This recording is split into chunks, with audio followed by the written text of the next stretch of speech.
When a team is in crisis or out of form and they need to get back into form, who do you call? Charity Chelsea. And once again, Chelsea do not fail to disappoint. So welcome to the match review of Manchester United 2, Chelsea 1.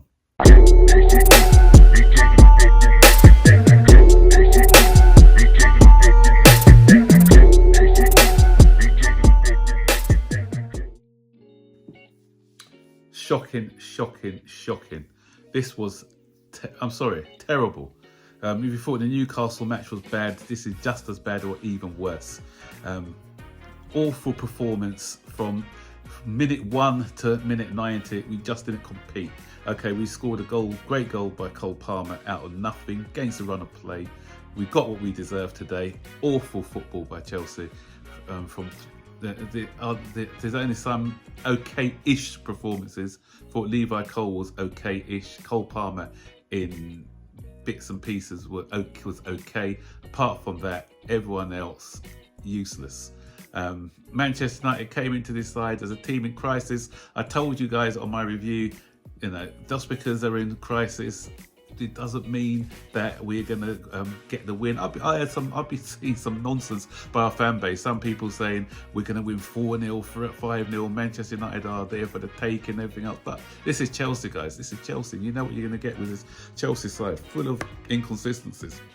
That's why I couldn't call it, because both sides are inconsistent, both Chelsea and Manchester United. Credit to Manchester United today, though. They wanted it. They came out with a desire, and they came out and with a bit of fight in them to prove the doubters wrong.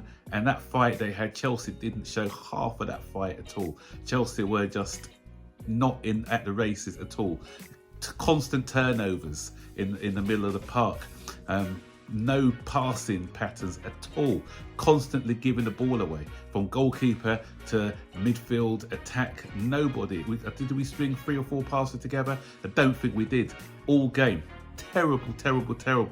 And the thing is, a lot of our fan base going on about Conor Gallagher and what does he offer us, and he's a bit of a he's not worthy of a shirt. Today, with him not playing, it showed what we are missing. The midfield wasn't balanced at all. £250 million spent on this midfield duo, and they were shocking today. Both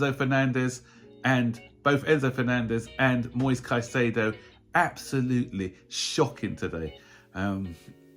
Okay, I'll give them time. Moise Caicedo didn't have a pre-season.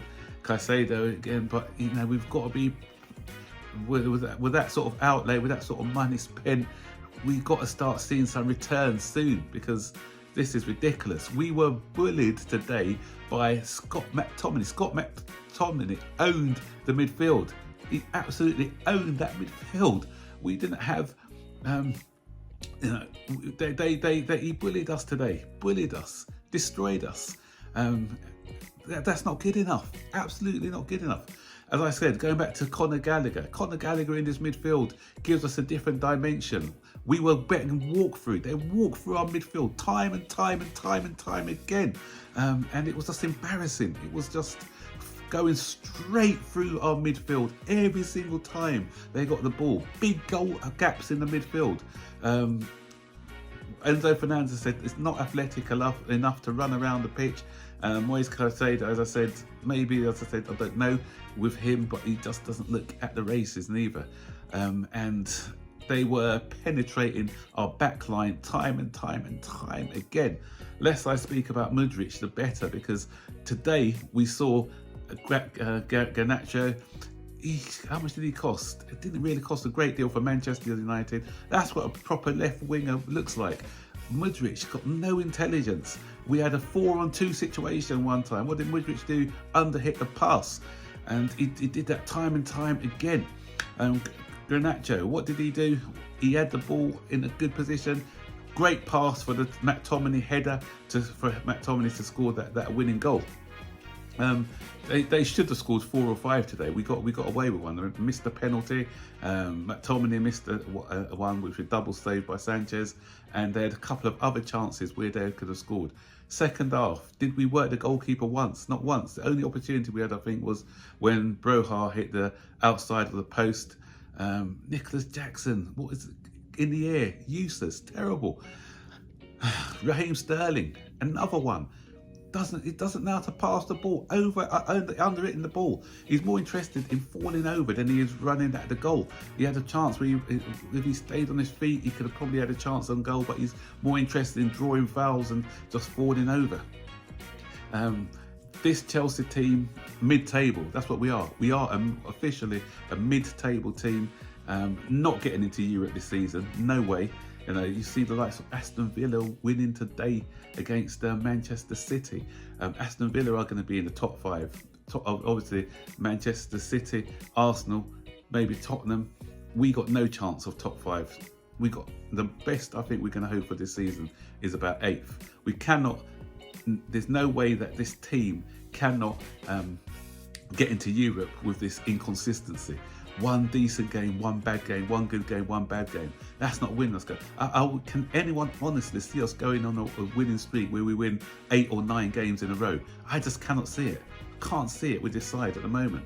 Okay, some people would cry about injuries and suspensions and everything else, but you know what? Not good enough. Please, please, please, Nkunku, get Nkunku back on that pitch. Bring in Lavia. Hopefully Lavia is going to be fit. Hopefully we'll bring back Ugochukwu and not Ugochukwu, I mean Chukwuemeka. If we can get those guys back into the side, we'll see what happens with our fortunes. But so disappointing, so disappointing. And you know what?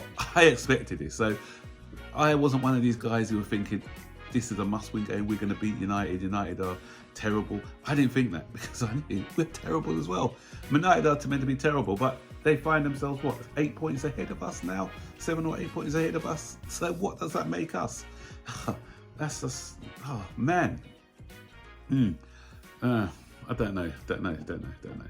Lost for words. I'm done. Okay. Don't forget to like. Don't have to like. Just try and subscribe to the channel, and I'll see you in the next one. Bye.